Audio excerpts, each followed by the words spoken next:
For Sinners kill count. Yes, we're watching the Sinners kill counts. After I watched Sinners movie, so I know. Wait, a lot of people die though. So let's see. Let's see how many people we can name. Is this a same kill count guy? You can represent your favorite horror movies right on your body. Well, now you can with the first ever Dead Meat Video featured selection. Hell House LLC. Experience the horror of New York's scariest haunted house tour with Dead Meat Video's Hell House t-shirt. Check out the fresh Dead Meat Video featured sticker. Get cozy while horrifying your loved ones in our clown crew neck. Cradle that cranium in the Hell House logo hat. And finally, take your love from the wardrobe to the wall with the Hell House LLC poster.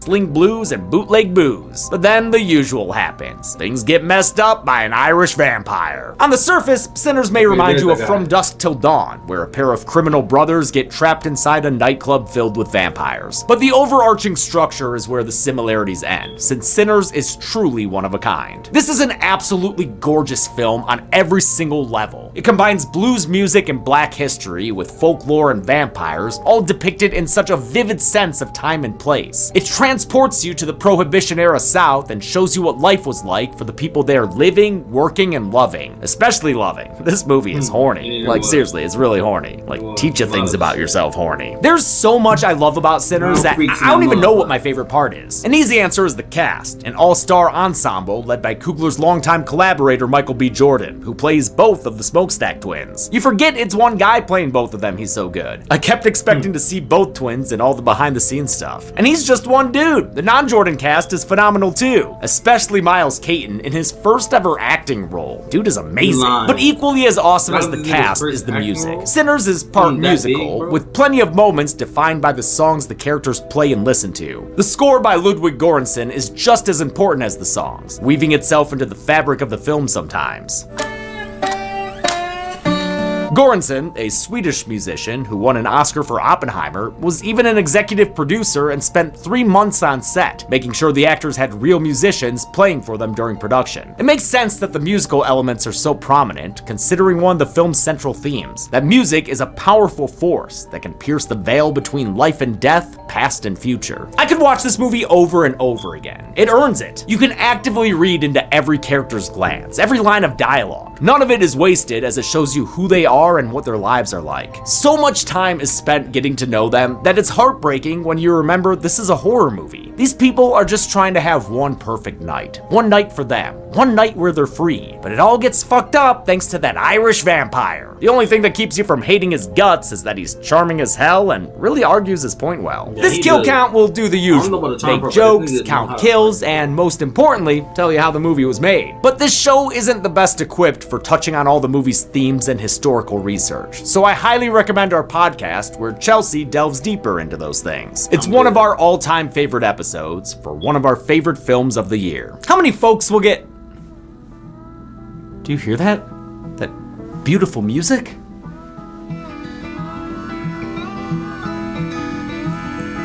Where am I? What? Humans are so easily fooled. I am the sponsor for Instantly. How many folks will get smoked and stacked in this juke joint jamboree? Let's find out and get to the kills.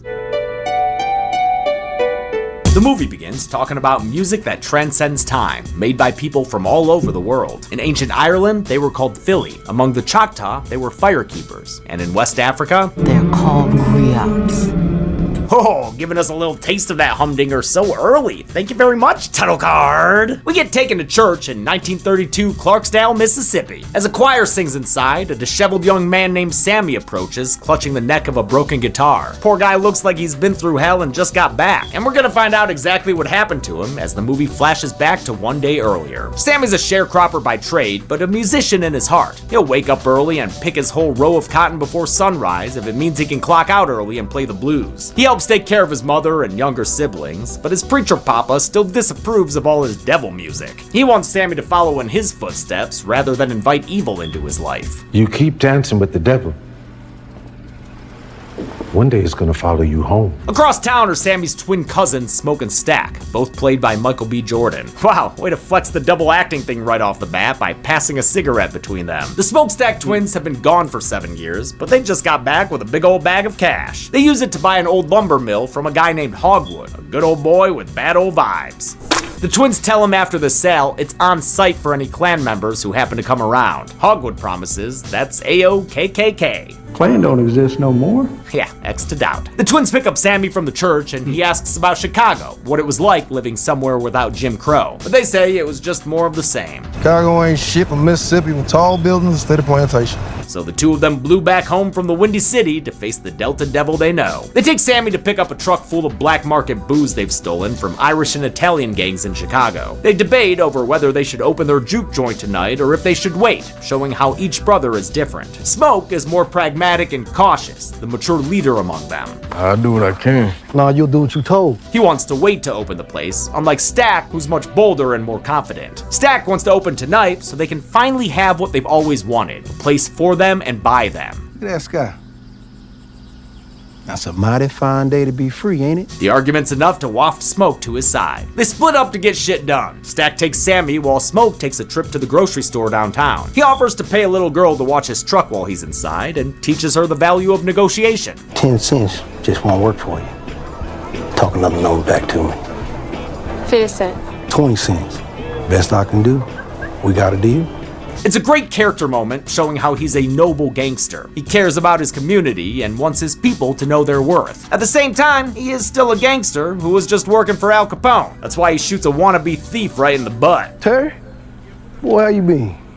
I was doing better before you shot me in the ass. He even shoots the other one to preserve his reputation, but pays to patch them up as part of his sense of justice. Smoke talks to an old friend, Chinese store owner Bo Chow. He offers him a wad of cash for a bulk order of catfish and have Bo's wife Grace paint a sign for the juke joint. Bo sends his daughter Lisa to get Grace from their other store. It's across the street on the white side of this segregated downtown. I wonder if it's called Fair Prices for Fair Skins. The movie never explicitly mentions this segregation in any dialogue, but the awesome unbroken one-shot of Lisa crossing the street highlights the invisible line, which is kind of like 8 Mile. The shot also shows how this Chinese family straddles the line between black and white. Ryan Coogler based the Cho family on a real community of Chinese Americans in the Mississippi Delta during this time, many of whom actually did own separate and segregated grocery stores. Coogler even had a consultant to make sure everything was accurate, journalist and filmmaker Dolly Lee, who made a documentary on the subject. Every aspect of Sinners was heavily researched, with various consultants who were experts in their fields. To play Smoke and Stack, Michael B. Jordan relied on filmmakers Noah and Logan Miller as identical twin consultants. They taught him how twins tend to fill in for each other's weaknesses and are often dominant in different areas of life. Jordan gave Smoke and Stack different mannerisms, postures, and even slightly different voices with the help of a dialect coach. Their costuming highlights the twins' differences even more. Stack is decked out in vibrant red and showy accessories since he's more passionate and runs hot, while Smoke prefers simpler clothes in a subtler blue since he's the cool, calm, collected businessman. Jordan's dual performance is matched by the technical marvel of having both brothers on screen at the same time. This was done in different ways depending on what the scene was. Sometimes they'd use a techno dolly programmed with the shot movements and simply film the scene twice. Jordan would play one character against his twin double Percy Bell, then change outfits and play the second brother in the same scene. If the shot was simple enough, it was just a matter of splicing the two takes together. That was how they did the cigarette pass-off, with a thin fiber filament helping the actors know where the cigarette had to land each time they filmed. For more complicated scenes, like when the brothers move around each other or physically interact, more visual effects were needed. Jordan and Bell would once again have to film each scene twice so Jordan could play both brothers, but during these takes, he'd wear a halo rig made up of 10 cameras to capture his face in 360 degrees. Thing looks like a saw trap by way of Black Mirror. It's amazing he could give a good performance under these conditions. VFX supervisor Michael Ralla then worked with an Australian team to map Jordan's face onto Bell's body using digital face replacement. To make sure their expressions mapped properly, they had to film both actors doing as many facial expressions as possible. Stack and Sammy are catching up in the car, with the older cousin teaching him the important things in life. Every cool's got a button on it towards the top.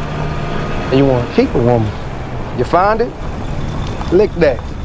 Not too hard, not too soft either. Since Sammy's old enough for an oral sex tutorial, he figures he's also old enough to ask what happened to his uncle 7 years ago. Rumor is the twins killed their dad. Nah, we ain't kill him.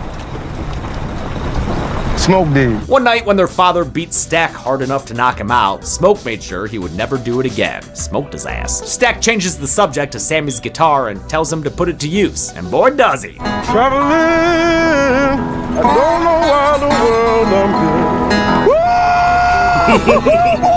Stack reacts like Coogler after seeing the opening weekend box office. We gonna make some money. But Sinners is far from a cash grab. It was a deeply personal work for Coogler. It was inspired by his uncle James, who was a sharecropper in Mississippi whom Coogler would listen to blues music with. His uncle passed away while Coogler was busy making Creed, and Sinners was made partially as a love letter to him. This is me at my most exposed artistically. Maybe that's why he was able to write it so quickly. He got the screenplay done in only 2 months. My reaction when I first read the script was, I can't believe you turned it in on time. Stack takes his younger cousin to the train station, which is full of buskers. It's basically Hollywood Boulevard, minus one sad-looking SpongeBob. They meet with Delta Slim, a man who can play the piano and drink himself stupid. Stack offers him $20 to play the juke joint opening tonight, but Slim wants to make sure the juke ain't a fluke before he flakes on a steady gig he's got. Stack's like his brother though, and is always ready with a counteroffer. He wins Slim over by promising twice the pay and all the ice-cold Irish beer he could drink. Stack drums up business for the joint by having Sammy and Delta Slim play together. Actor Delroy Lindo didn't play any instruments prior to production, but attended daily piano lessons to prepare. For his harmonica performance, Lindo simply mimed it, while musician Bobby Rush played live on set. After the set, Sammy shoots a shot with a hottie hot singer named Perline. She tells him she's married. Happily. Careful, boy. You gonna bite off more than you can chew. Damn, Preacher Boy got game. And it must run in the family, because Sammy sees a white lady looking like she wants to climb that stack. Wait, no, actually she's pissed. Mary is Stack's ex-lover, whom he broke up with 7 years ago. I heard you loud and clear, but then you stuck your tongue in my coos and fucked me so hard I figured you changed your mind. Oh, goddamn, Mary, in public? Stack blew out her back, but he also broke her heart. And now he doesn't want to mess with her, because she married a white man in Arkansas. He drives her away with cruelty, but damn does he love to watch her leave.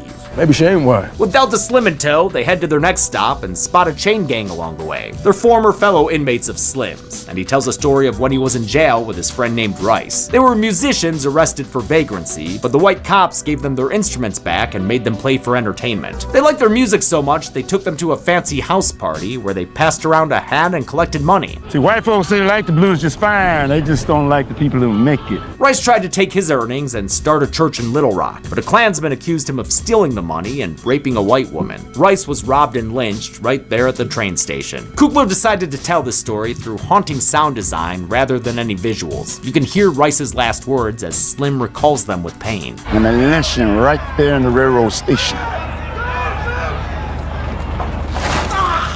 The memory wounds him so much, he can't help but hum a cathartic melody. Sammy joins in on the guitar to bring the song to life. It's a powerful moment, showing in real time the roots of blues music as Black American self-expression and a survival method. Next, they stop at a plantation where Stack tries to hire a dude named Cornbread to be his bouncer. He's unsure and doesn't like Stack swearing in front of his wife. I said she was really gonna let you fuck her when she find out how much money you about to get from this job I'm offering.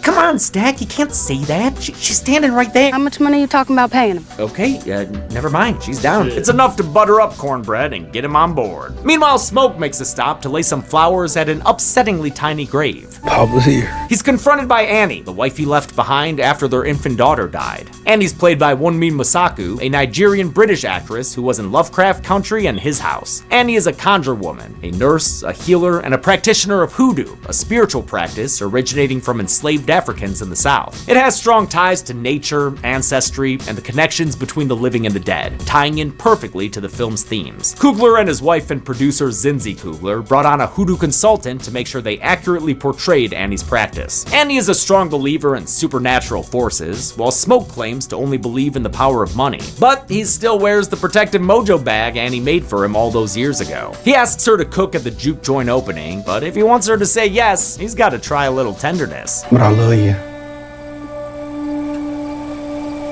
And I miss you. The vulnerability from Smoke, whom she calls by his birth name, Elijah, gets Annie feeling amorous, and the two reconcile. Yeah, they reconcile real good.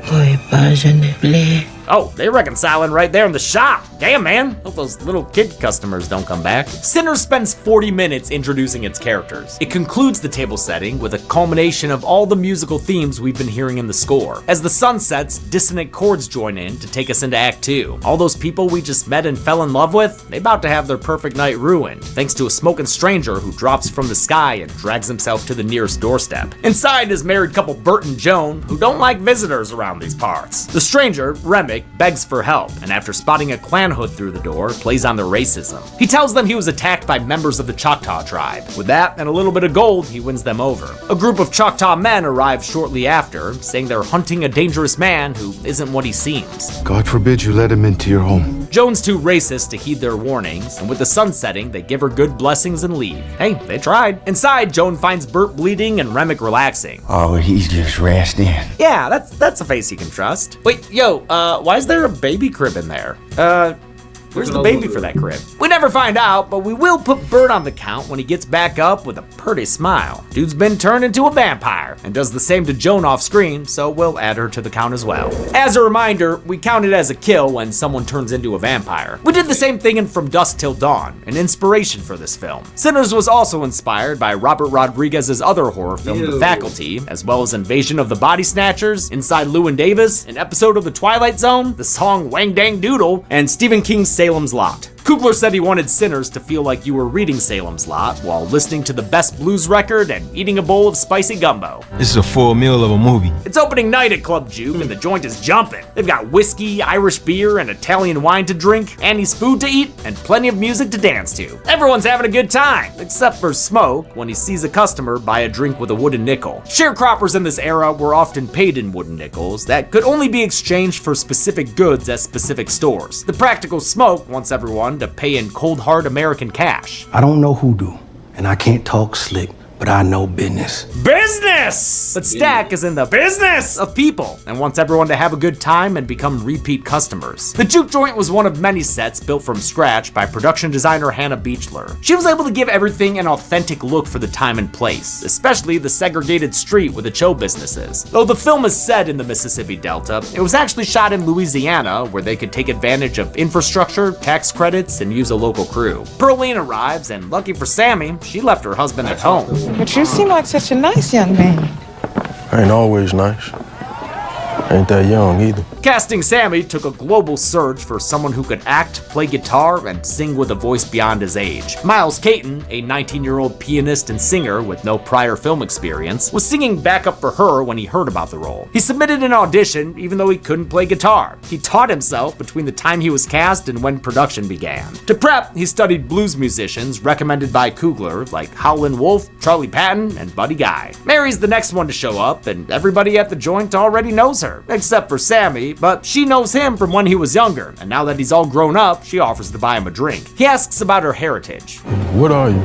I'm a human being. She tells him her maternal grandfather was half black and that she grew up in the local black community. That's how she met and fell in love with Stack, who's still trying to keep her away. Stack clearly still loves Mary, but wants to keep her safe, which is why he broke up with her in the first place. Being with him will only lead to trouble, so he tells her to go back to Little Rock and be with her rich white husband. But Mary never wanted that life. Oh, that shit was your idea. I didn't want no white man. I didn't want to be white. I wanted to be with you. Mary's racial background is a big part of her character, with her mixed status leading to cultural alienation. It's something The Blackening brought up as well, only in a much more comedic way. Mary's 1/8 blackness was surprisingly accurate for actress Haley Steinfeld, who didn't know the details of her heritage until she did research for this role. That was when she found out her mom's dad was half black, just like her character. Delta Slim livens up the party by calling Sammy up to the stage. He introduces himself as Preacher Boy and sings a song he wrote for his father. His performance of I Lied to You, written by singer-songwriter Raphael Saadiq, gives us one of the best one-shots I have ever seen, and I'm not being hyperbolic. This is the kind of thing cinema was made for.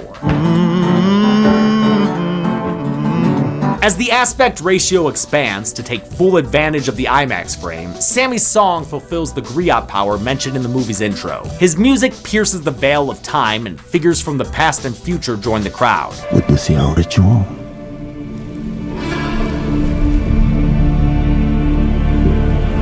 We heal our people. And we be free.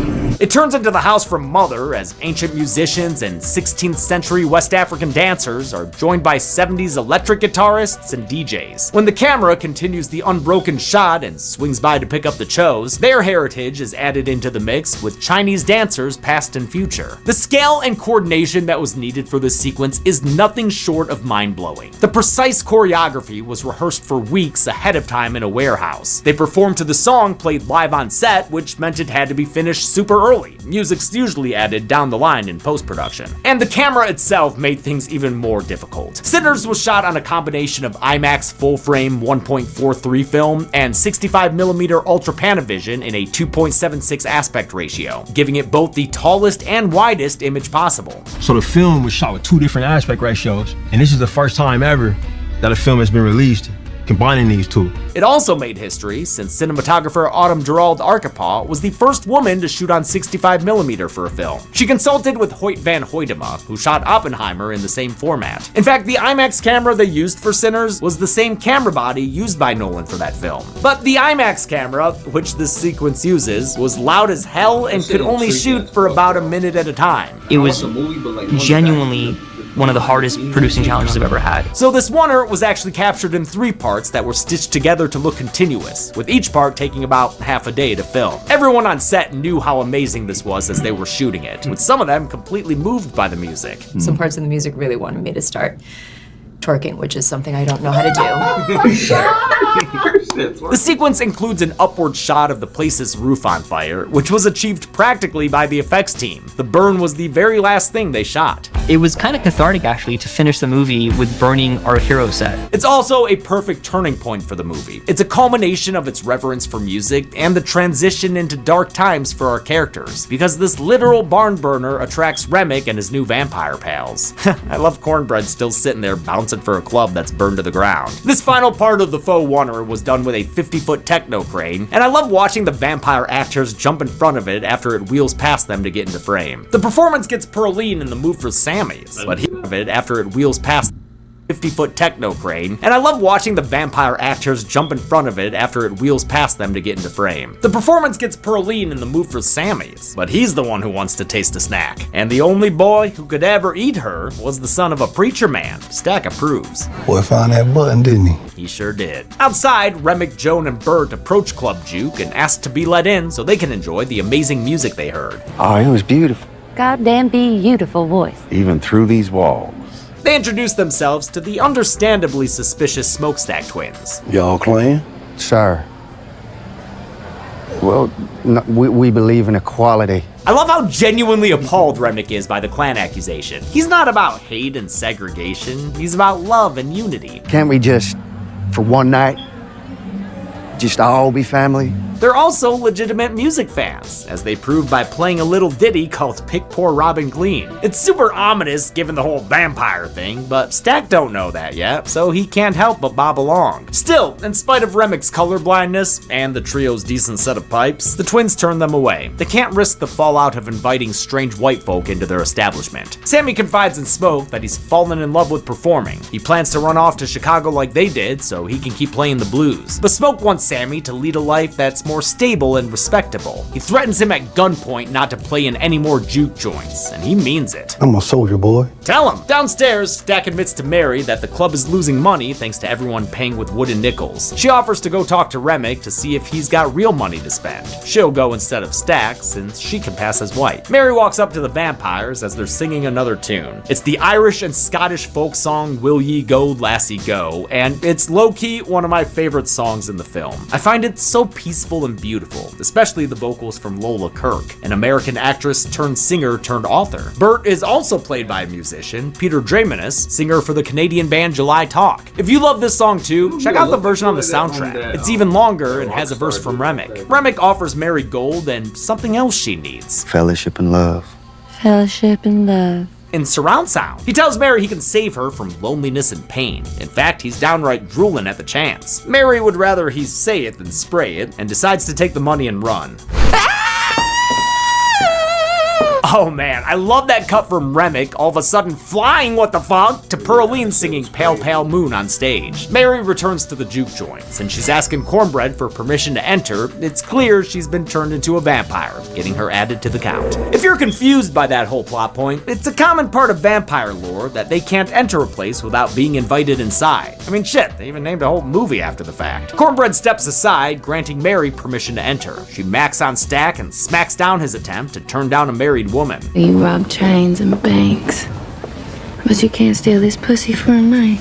Oh, this dialogue is salacious, y'all, and hot. They get busy in a back room where Stack catches her drooling like Remick was, but she just offers it up to him. Okay, yeah, you're either into this or you're not. And yeah, I just can't do the drooly spit thing. Reminds me too much of emptying my Barry Sachs' spit valve. Sammy walks in and immediately walks back out, but that's some coitus he should have interrupted. He comes back a few minutes later with Smoke to a Bloody Mary and a bleeding Stack. Smoke immediately acts to defend his brother, but bullets aren't enough to stop Mary, not even 2 whole guns worth. She jumps up laughing and sounding like a deadite.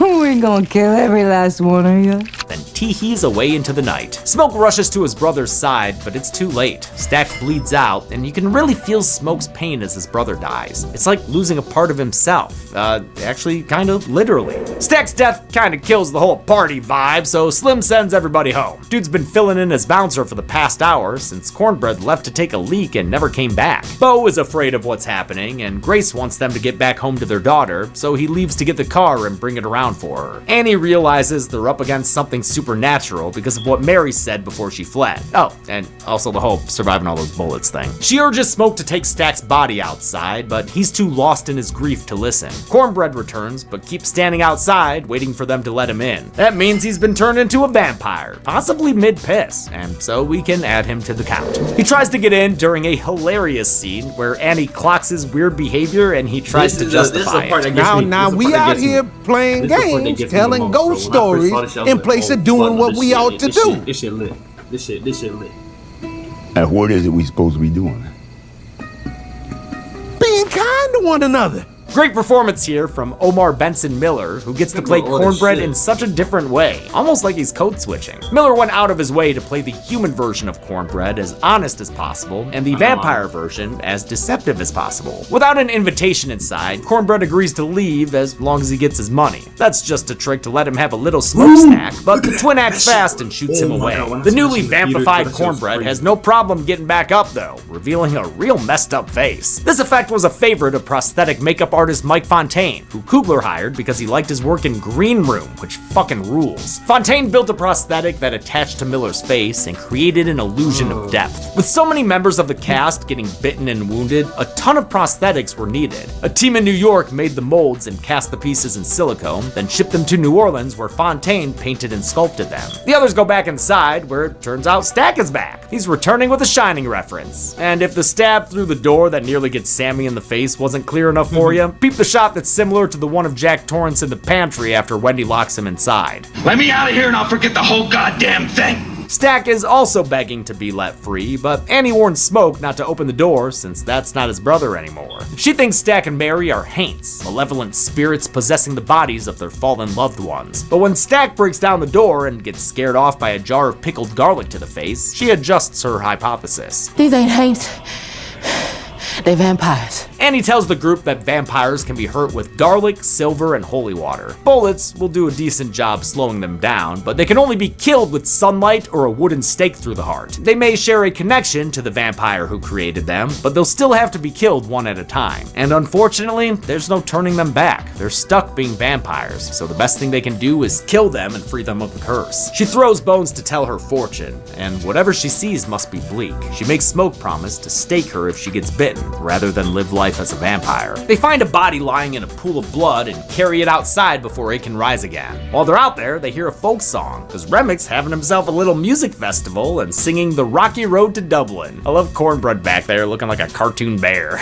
As Remick dances, we see what happened to all the juke joint patrons who left a little bit ago. We counted 65 of them having been turned into vampires and now joining Remick in his song and dance. Writers Tim and Addison used a later wide shot and figured out a way to get a conservative count, meaning not double counting anyone, even though it was hard as hell with all of them dancing around like this. And you can't blame them for not holding still. This song's an absolute banger. Shit, I think it rivals I Lied to You for my favorite sequence. I just love watching all these black folk enjoying an Irish jig as Remick shares his culture with them. I know a lot of people thought of Remick as a cultural vampire, a white man trying to take black culture for his own, but I don't think that's quite right. Anyone can have their own interpretation, of course, and I get why that's a reading of the film, but even Coogler disagrees with it. There's nothing here that suggests Remick doesn't have a culture of his own. He absolutely does. It's rich and it's deep, and he lost it to colonizers, as he explains later in the film. Remick being Irish was an important part of the character, since the Irish weren't considered white when they first migrated to America, at least not culturally, like on par with white Anglo-Saxon Protestants. Coogler and his kids are also obsessed with Irish folk music, an interest he's had since he was a kid and fell in love with the DCOM, The Luck of the Irish. And shit, this isn't even the first horror film to mix black and Irish culture. Look no further than my favorite frenemy, The Little Shit. Remick is played by Jack O'Connell, who was already experienced in Irish dance. He had taken lessons starting around age 6 and even won several trophies. Before he left London to shoot Sinners, he worked with a dance teacher to plan out Remick's jig, so it would basically be ready to go when he arrived on set. He described shooting Rocky Road to Dublin as both demented and transcendent, with everyone dancing deliriously until the sun came up. He said recording songs during the day and shooting at night made him feel like a pop star. There were days I just felt like Beyonce. The song is filled out by an amazing choir who recorded their part in New Orleans. Down among the pigs, play some funny rigs, we dance some hearty jigs, the water around me bubbling, hump the hair and turn her down the rocky road and all the way to Dublin, quack for lolly-da. Because of the new body they found on the floor, everyone inside the juke joint assumes there must be a vampire hiding among them. They circle up to eat cloves of garlic to prove that they're still human, in a scene reminiscent of the Thing's blood test. There are some silly misdirects here. Slim's retching is a bit too overplayed for me, but they all manage to keep the garlic down. There isn't a vampire inside at all, because it turns out that body they found wasn't actually bit. Dude was just passed out in a pool of wine, not blood, and was alive the whole time. Damn, man, these people would have thrown John Kramer to the vampires. Smoke realizes the mistake too late and opens the door to see Cornbread chowing down on the poor drunk bastard. Bo finally reappears, but is suspiciously calm about the whole Cornbread eating a guy thing. I know about cornbread. You're just a little hungry, that's all. He tries to call Grace outside with him, but that ain't Bo no mo. He's part of Remick's vampire hive mind now.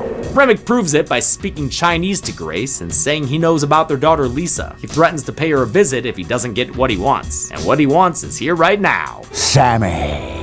Remick wants to use Sammy's musical gift to see his long-dead family and ancestors again. If they give him Sammy, he promises to let them all go. When they refuse, he cooks up a different pitch and tells them they were doomed either way, since that Hogwood guy is the Grand Dragon of the KKK. He only sold the twins the mill so they could come back later and kill everyone inside. You built something here tonight, and it was beautiful.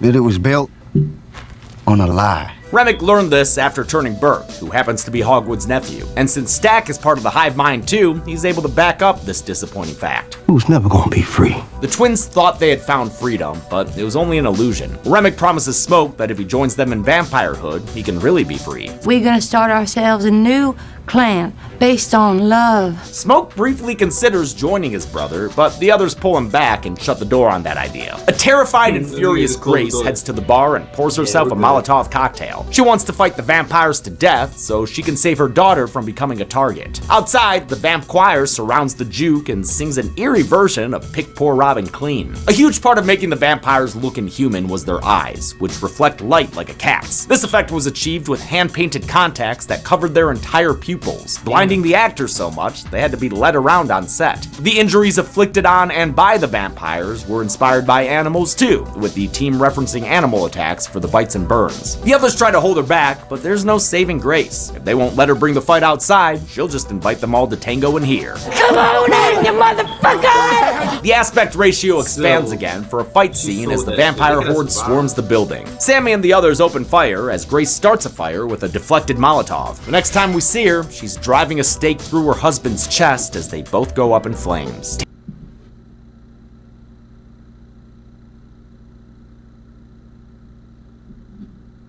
Damn, that's tragic. Even though guns can't kill the vamps, they do a pretty good job holding them off. Only 3 juke joint patrons get bitten in the ambush, which yeah, sucks for those guys, but still, pretty good rate. The first few times I saw this movie, I thought this was a mistake. I had assumed they cleared the place out of all the non-named characters and that there shouldn't be any red shirts left to get murdered. But turns out they are still around, just unreasonably absent from the background of most shots. You can see them on the very edges of the frame sometime. One of them was a dude who helped Cornbread man the door earlier. Wish they had been more visible leading up to this scene. As for vampire deaths, we counted 8 total. Annie manages to take out 3 of them, the last one making up for Perline's bad aim. Delta Slim stakes 2, and I think we see a background juke joint patron staking 1 more behind Perline. Finally, Smoke gets 2, including Bert, whom he shoots in the head, and I guess I'll count it, because we never see him again. Annie splashes holy water in Remic's face and realizes the other vampires can feel his pain through the hive mind. But when she takes a moment to tell Smoke this discovery, she's attacked and bitten by Stack. Perline shoots the red twin away, and Smoke tends to his love, but it is definitely not looking good. Vampire Stack and Mary are thrilled for Annie to join their new family, but Smoke follows through on his promise and stakes her in the heart, preventing her from turning. Stack and Mary are legit distraught to lose their dear friend for good. He leads her out of the juke joint as Sammy, Smoke, and Perline run upstairs. Slim stays behind to buy them time, using a bottle to open a vein and create a tasty distraction. The vampires swarm and snap into Slim like they were Macho Man. Oh no!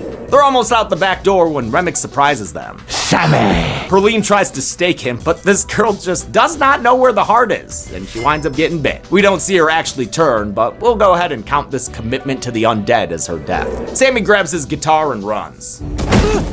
Oh, he is lucky he's so young, or else he would not be getting up from that so quickly. Then again, Remick old as fuck, and he's got no problem swooping after him. Remick's flying was done with wires, which were removed in post by the VFX team. I just wanted to include this clip, because I thought it was fun. Smoke and Stack have a final face-off, with Annie's mojo bag protecting Smoke during the fight. He regains the upper hand and prepares to stake Stack, apologizing that he couldn't keep his brother safe in the end. Stack tells him not to worry about it, because he always managed to keep him safe while he was alive. Outside, Remick throws Sammy into the water for a vampiric baptism. I want your stories, and I want your songs, and you won't have mine. Sammy responds by reciting the Lord's Prayer, but Remick isn't moved by those words. He already knows them from the colonizers who stole his father's land and forced Christianity on his people. This harkens back to an earlier line from Slim to Sammy. Blues.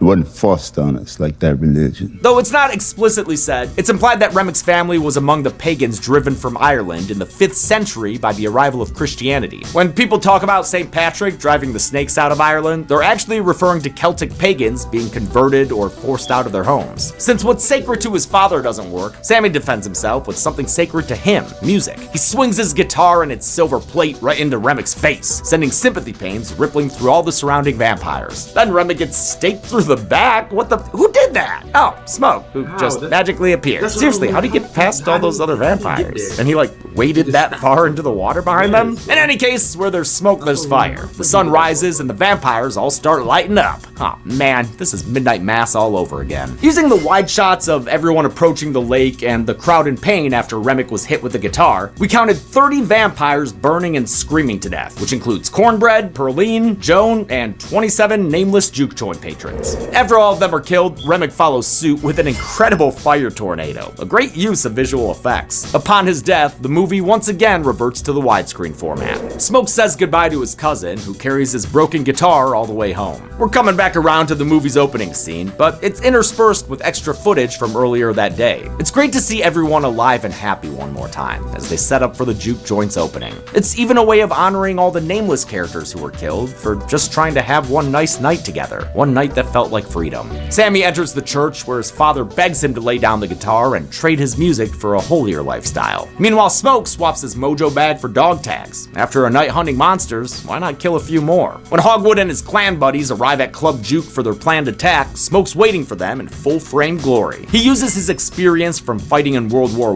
I to shoot a bunch of them down from a distance. Then he shows off what he learned from Al Capone by blasting them away with a Tommy gun! A few dudes almost get away in a truck, but he blows them up with a grenade on their way out. Fuck yeah! All in all, he puts down 13 Klansmen who get shot or otherwise go up in smoke.